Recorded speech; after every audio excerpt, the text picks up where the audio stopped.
अबे वो एक बॉक्स आता था, ज्योमेट्री बॉक्स। ज्योमेट्री बॉक्स में जो है वो स्टेशनरी नहीं होती थी, वेपन्स होते थे।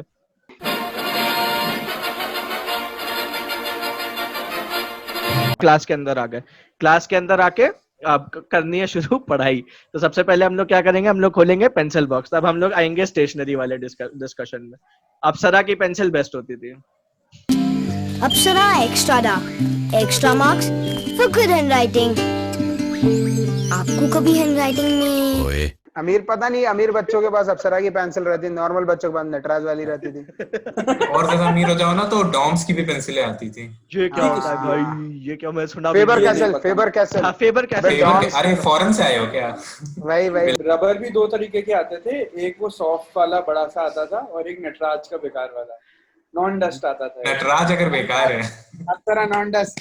Non dust, non dust, yes. Non dust अमीरों का रबर होता था। हाँ, वो अमीरों का था। 5 चुराना पड़ता था, बड़ा वाला। उसको चुराना पड़ता था, वो ऐसे नहीं मिलता था। रबर नेक्स्ट जनरेशन में पेन में भी होता था, एक बॉल पेन आता था और एक क्रीमिश कलर का था, पायलट पेन आता था। वो एक पेन आता था जो 10,000 मीटर या 10,000 किलोमीटर चलता था। फ्लेयर का राइटोमीटर। फ्लेयर राइटोमीटर पेन में है बहुत सारा इंक, तभी तो यह है दुनिया का सबसे ज्यादा लिखने वाला पेन, फ्लेयर राइटोमीटर पेन। कुछ अतरंगे लोग होते थे, गजब का पेन लेके आते थे, उसमें एक पेन में ना 10 कलर रहते थे और वो ऐसे सिलेक्ट कर सकते थे उसके नीचे से सिलेक्ट कर सकते थे। वो एक बॉक्स आता था, ज्योमेट्री बॉक्स। ज्योमेट्री बॉक्स में जो है वो स्टेशनरी नहीं होती थी, वेपन्स होते थे। हाँ, आई एग्री।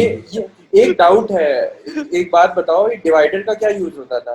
यार मैं ऐसे ही एस्पेक्ट्स एक्चुअली डिस्कस करना चाहता हूँ। जैसे डिवाइडर हुआ, divider is such a heavy, मतलब हैवी आर्टिलरी। लाइक उससे काफी एक बार में आप मल्टीपल स्टूडेंट्स का सफाया कर सकते हैं। अगर आप उसको सही अमाउंट में खोल के मारे तो एक बार में दोनों आंख खत्म कर सकते हैं। लेकिन दे दो बच्चों को, दे दो। बच्चे स्टेपलर लेके आके खुद की उंगलियां स्टेपल कर रहे हैं। हाँ, ये भी हुआ। ये तो मैंने भी किया है अपने ऊपर। मैंने किया नहीं। इस प्रकार की चीजें हुआ करती थी। फिर जैसे असेंबली का तुम लोग बता रहे थे ना कि अलग अलग चीजें होती हैं, तो जैसे हम लोग के यहाँ पे न्यूज रीडिंग होती थी। हफ्ते में कुछ पर्टिकुलर डेज पे बंदे लिख के लाते थे न्यूज। कभी कभी टीचर्स के पास टाइम होता था तो वो लोग वेट करते थे न्यूज को before they read it out aloud in front of the whole school. आज मतलब कभी कभी नहीं करते थे। तो मैं वो इमेजिन कर रहा हूँ सिनेरियो कि अगर मेरे स्कूल में अभी कोई जी न्यूज आज तक देख के 5 न्यूज सुबह सुबह जल्दी से नोट करके आ जाए। और हाँ, हेलो मैं अरे तू क्या मारेगी? तू क्या मारेगी मुझे? अरे तू क्या मारेगी? ये हाथ छोड़ दो। और मेरे उसको स्कूल में असेंबली में जाके बोल रहा है कि हाँ मोदी जी का पड़ा डंडा, योगी जी के डर से थर-थर कांपे अपराधी। फिर फेज आया जब हम लोग व्हाइटनर, मतलब ये पेन से लिखने लग गए। उसके बाद लोग अलग अलग तरह के व्हाइटनर लाने लग गए। एक व्हाइटनर होता था वो ऐसे पेन से होता था, पेन से लिख दो, मतलब पेन से व्हाइटनर लगा दो। एक व्हाइटनर होता था जो एक व्हाइटनर होता था शीशी में आता था, शीशी से ब्रश लगा के निकालो। एक टेप व्हाइटनर होता था कि टेप लगा दो उसके ऊपर। और हमारे यहाँ पे व्हाइटनर टीचर के पास होता था, क्योंकि अगर किसी की कॉपी करेक्ट कर रहे हैं और कुछ मिस्टेक हो जाए तो चेंज करने के लिए। लेकिन स्टूडेंट्स को लाना अलाउड नहीं था, टीचर्स मना करते थे। कभी कोई टीचर ये नहीं बताता था कि मना क्यों कर रहे हैं, बस टीचर्स बोलते थे कि व्हाइटनर नहीं लाना है। हमारे यहाँ थे भाई बच्चे जो व्हाइटनर के नशे करते थे। नशा कैसे हो जाता है? ऐसे होता है, बहुत भयंकर, दारू से भी भयंकर होता है। लगा के देखिए, ट्राई करके देखिए। बहुत ज्यादा। हमारे यहाँ ये टाइम आते हैं, व्हाइटनर की ट्रेडिंग होती थी। भाई ये सब होता था, ये सब मुझे क्यों नहीं पता है। कोएड स्कूल की ये परेशानी तो रहती है ना कि जब आप छोटे होते हैं और आपको एज अ पनिशमेंट बिठा दिया जाता है फीमेल्स के साथ, उस समय पे बहुत ही वो डिग्निटी को हर्ट करता है। ओह सीरियसली, एकदम बचपन में ना। लेकिन इट्स मतलब literally the teacher is trying to hurt your ego, इसलिए वो आपको बोलता है जा लड़कियों के साथ बैठो। अबे आप भी बहुत शर्म के साथ चुपचाप जाके बैठ जाते हो सर झुका के। लड़कियों की ईगो हर्ट करने के लिए क्या बोलते हैं? Like they could literally slut shame a girl in front of the entire coed class just because उसने बाल थोड़े फैंसी कटा लिए हैं, थोड़े शॉर्ट इश कर लिए हैं, या फिर उसने लिपस्टिक तो कोई सोच भी नहीं सकता, लिप बाम लगा लिया होगा, ठीक है। इस तरह की छोटी छोटी चीजों के लिए they would slut shame the girl in front of the entire class, so they had their own ways of punishing, but हाथ यूजुअली नहीं उठाते थे।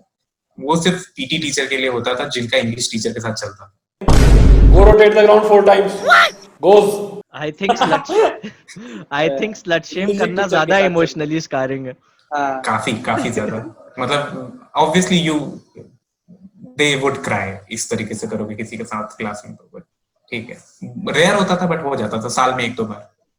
तुम्हारे आसपास किस टाइप की पनिशमेंट्स होती थी? तो लॉजिक समझ में नहीं आता था भाई कि ऐसे कुछ लौंडे ना थोड़े से बाल बड़े करके, एक लौंडा ना मतलब जो स्कूल की पैंट्स थी उसको उसने ना वैसा करवा लिया था जैसी आजकल यूजुअली चलती है, नैरो बॉटम बोलते हैं वो, समझ गए ना आप क्या बोलते हैं उसको, टीनोस टाइप का स्लिम फिट करवा लिया था भाई, उसकी उस पे खेल लगा दिए थे टीचर ने, उनको इतना लगाता होगा भाई, this hardly matter, he is like straight cut type की होनी चाहिए जैसे सब लोग पहन रहे हैं, और लिटरली हमारे स्कूल में तो ऐसा होता था लंबे बाल होते थे तो कैंची लेके आते थे बाल काट देते थे। इसके ऊपर अपना कुछ नहीं है क्या opinion, like don't you think it, अभी मुझे नहीं पता क्या सीन रहता है अभी, आई थिंक अभी के स्टूडेंट्स इतना नहीं झेलते हैं, लाइक ऐसी सिचुएशन होती होगी तो may be the parents get involved now, given कि आजकल की स्कूलिंग बहुत चेंज हो गई है, बहुत ज्यादा पैसे लेते हैं, बहुत ज्यादा टीचर्स और पेरेंट्स कैपिटल पनिशमेंट तो नहीं मिलती है, corporeal punishment what you mean, I think capital मतलब अपनी एज पे कैपिटल ही है वो, मतलब इससे ज्यादा क्या ही करेंगे। हमारी उम्र में ना ऐसे कोई टीचर मारता था ना और घर में बताओ तो वो पेरेंट टीचर मीटिंग्स में आते थे और बोलते थे हाँ बिल्कुल सही कर रहे हैं आप, मारिए इसको और मारो अगरबत्ती के एंड मतलब जो रस्सी बम रहता है, सुतली बम, उसकी स्टार्टिंग से वो निकाल लेते ना ताकि वो थोड़ा धीरे धीरे जले, तो वो घुमा करके अगरबत्ती पे लगा देते थे और अगरबत्ती आगे की तरफ से जला के और क्लासरूम भग जाते थे। तो 5 मिनट बाद जब अगरबत्ती वहां तक पहुंचती थी तो रस्सी बम में आग लग जाती थी, बूम। तो ऐसे नॉर्मली तो मतलब ऊपर विंडो के पास लगा देते थे। कुछ बच्चे बहुत है ना मतलब क्रेजी थे, मैं तो इमेजिन भी नहीं कर सकता ये सब करना, लेकिन भाई वो उन लोगों ने ना जो यूरिनल होता है उसके उधर बम लगा दिया और पूरा यूरिनल में गया। हम लोग का लास्ट डे था स्कूल में, तो कुछ ग्रुप ऑफ फ्रेंड्स थे, हम लोग ने प्लान किया कि कल बम फोड़ेंगे, और वो देसी वाले बम एकदम जो ब्लैक में मिलते हैं, अब बैन हो चुके हैं, और बोला कि हम सब लोग कॉन्फ्रेंस पे आएंगे और कुछ कीवर्ड डिसाइड किया, और जैसे वो कीवर्ड बोलेंगे सब लोग आग लगाएंगे बम में एंड भागेंगे, पूरे स्कूल में एक साथ धमाका हो, एक साथ बम फोड़ते, धम धम धम धम।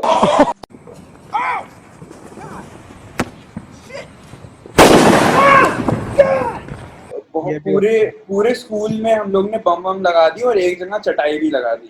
तो पहली बार क्या हुआ कि हम लोग का ठीक से हो नहीं पाया कोऑर्डिनेशन, तो मेरा वाला और 2-3 लोगों का बम फूट गया। हम लोग ने सोचा 1 घंटा कूल ऑफ करेंगे, उसके बाद फिर से करेंगे, तो हम लोग ने रीग्रुप किया, फिर से डेस्टिनेशन चूज की एंड देन फोड़ा। रीग्रुप वाले टाइम में कुछ टीचर्स गए थे हमारे प्रिंसिपल के पास कंप्लेंट करना है कि सर ये बच्चे लोग बम फोड़ रहे हैं, ये हो रहा है वो हो रहा है, क्या करना चाहिए।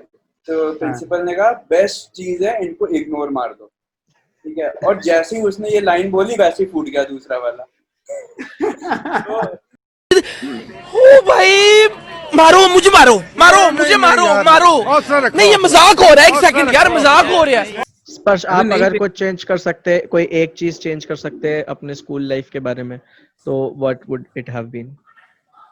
अभी मेरे को ऐसे पढ़ना लिखना सिखा देते हुए खुद से, मेरे को ऐसा लगता है कि वो सबसे ज्यादा इम्पोर्टेंट चीज होती है। मतलब पूरा एजुकेशन सिस्टम इस तरीके से डायरेक्टेड है आज की तारीख में कि तुम्हारे सामने किताब रहती है और वो किताब पढ़ो, बेसिकली एक डायरेक्टेड लर्निंग है पूरी, कि तुम्हारे सामने सब कुछ बना के दे दिया है, परस दिया है, और टीचर आएगा पढ़ाएगा, घर जाओ रटो एंड ऑल दैट शिट। मतलब मेरे को लिटरली पूरा कॉलेज लग गया। इनफैक्ट अभी भी मैं कहूंगा कि ये भी टाइम है कि अभी कितनी बेसिक चीज होती है जो तुम है ना अपनी जॉब लाइफ में कुछ टाइम के बाद सीखते हो, कि कैसे प्लान आउट करना होता है चीजें, कैसे खुद का टाइम टेबल बनाना होता है, कैसे गोल तक एंड तक रीच करने के लिए एक मोटिवेशन चाहिए होता है।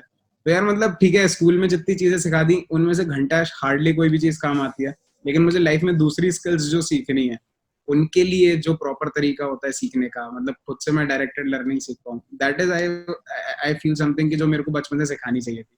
और वो सालों ने किसी ने नहीं सिखाई. Everyone was like कि नंबर लाना है, नंबर लाना है. अगर this was something skill. There's this particular meme which always goes on, no? Like हम सबको पता रहता है कि mitochondria is the powerhouse of the cell, लेकिन किसी ने income tax file करना नहीं सिखाया. Roses are red. It's hot like hell. Mitochondria?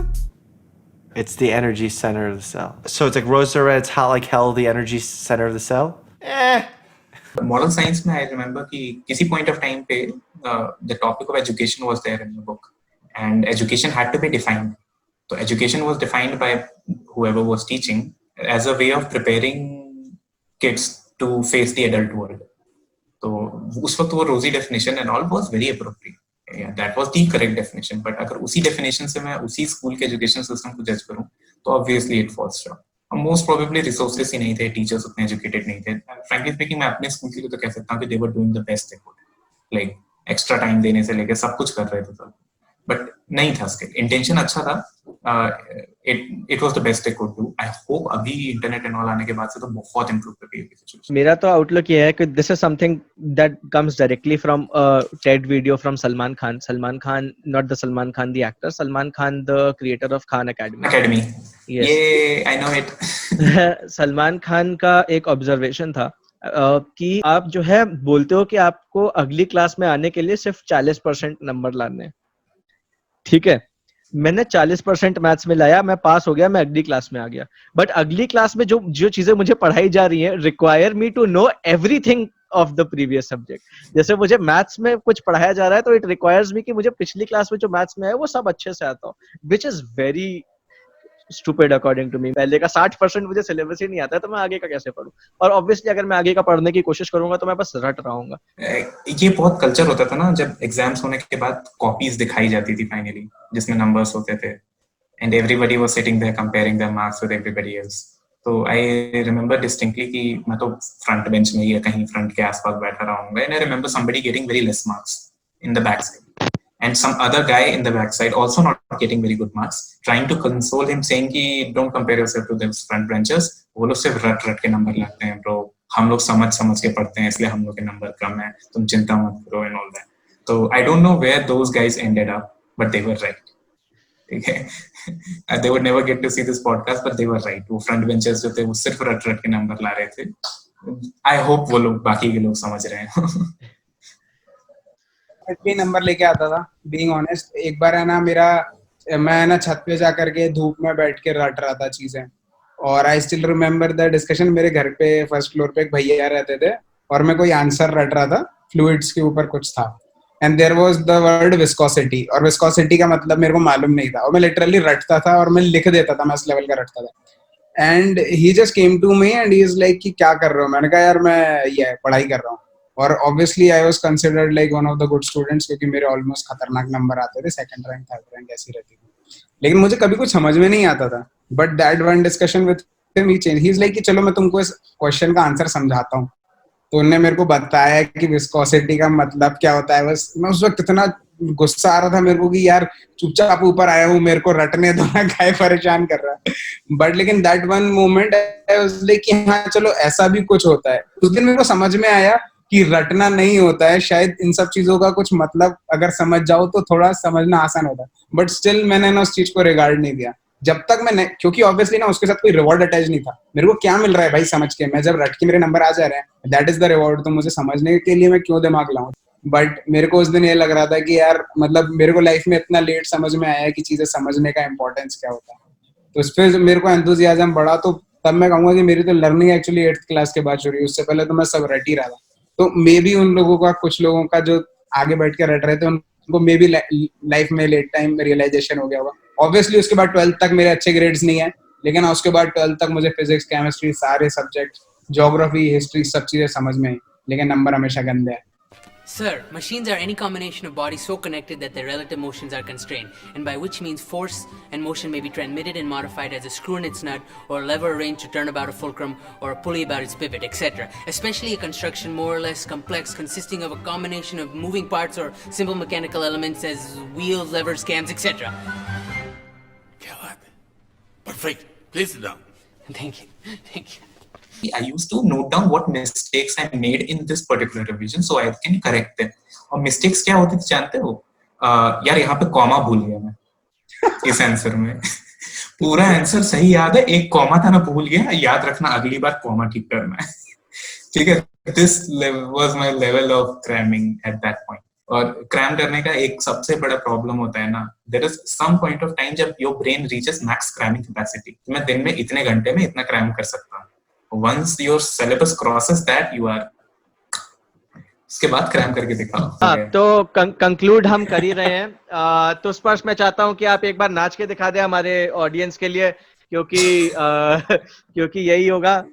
Her stream के एंड पे हम लोग स्पर्श को नाचते हुए दिखाएंगे. और अगर आपको स्पर्श को नाचते हुए देखना है तो आप प्लीज लाइक, शेयर और सब्सक्राइब कर दें, और इसी तरह से हम लोग स्पर्श को नचाते रहेंगे.